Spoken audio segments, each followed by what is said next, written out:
দেশের সবচেয়ে ব্যয়বহুল আধুনিক এবং ইউনিক ডিজাইনের মসজিদ হচ্ছে রাজধানীর মসজিদ আল মোস্তফা। গাড়ি পার্কিং, চলন্ত সিঁড়ি সবকিছুই রয়েছে এর ভেতরে। বাহির থেকে দেখতে ছোট হলেও আধুনিক ভিন্ন নকশার এই মসজিদে একসাথে 11,000 মুসল্লি নামাজ আদায় করতে পারে।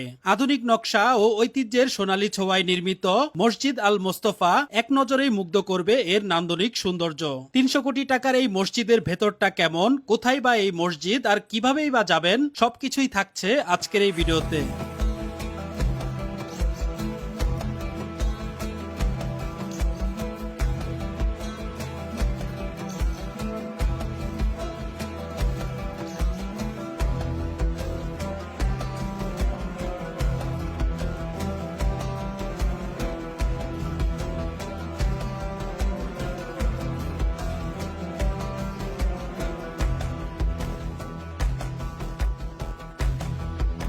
বন্ধুরা, মসজিদ আল মোস্তফা যাওয়ার জন্য রাজধানীর যে কোনো প্রান্ত থেকে চলে আসবেন গুলশান নতুন বাজারে। নতুন বাজার নেমে অটো বা রিকশায় করে চলে আসবেন মসজিদ আল মোস্তফায়। অটো বা রিকশা চালককে বললেই হবে মসজিদ আল মোস্তফায় যাব।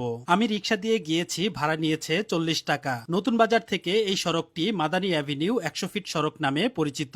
সড়কের শুরুর দিকটা মেট্রো রেল MRT 5 এর ইউটিলিটি স্থানান্তর ও সড়কের নির্মাণ কাজের জন্য বেশ ভাঙাচোরা আর খানাখন্দ রয়েছে। কিছু দূর যাওয়ার পর একটু ভালো রাস্তা পেলাম। তখনই আমাদের রিকশাওয়ালা মামার টান দেখে ভয় লাগছিল। বুঝলাম এটা আর রিকশা নেই, এটা বাংলার টেসলা হয়ে গেছে। যাই হোক বন্ধুরা, দূর থেকে মসজিদ আল মোস্তফার সোনালী রঙের গম্বুজটা জলজল করে ভেসে উঠছিল। নতুন বাজার থেকে 10 থেকে 15 মিনিটের মধ্যেই চলে আসতে পারবেন এই মসজিদে। বন্ধুরা, আপনারা দেখতে পাচ্ছেন 100 ফিট সড়ক, আর এই সড়কের একেবারে গা ঘেঁষেই রয়েছে এই মসজিদ আল মোস্তফা। তো আমরা এখানেই নেমে গেছি। এখান থেকে নেমেই রাস্তা পার হয়ে চলে এসেছি মসজিদ আল মোস্তফার সামনে। আসসালামু আলাইকুম বন্ধুরা, অবশেষে আমরা চলে আসলাম বাংলাদেশের সবচেয়ে আধুনিক এবং ব্যয়বহুল মসজিদ আল মোস্তফাতে। আপনারা দেখতে পাচ্ছেন আমার পেছনে হচ্ছে মসজিদ আল মোস্তফা, আর এর বিপরীতেই হচ্ছে ইউনাইটেড ইউনিভার্সিটি। তো আমাদেরকে নামিয়ে দিয়েছে ঠিক 100 ফিট সড়কে। সেখান থেকে আমরা এখানে চলে এসেছি এই মসজিদে। তো আজকের ভিডিওতে আপনাদেরকে এই মসজিদের ভেতর এবং বাহিরের সবকিছু আপনাদের সামনে তুলে ধরবো ইনশাআল্লাহ। তো আমরা এখন মসজিদের ভেতরের দিকে যাব। এই যে দেখতে পাচ্ছেন কতটা নান্দনিক এবং আধুনিক ডিজাইনে এই মসজিদটি নির্মাণ করা হয়েছে।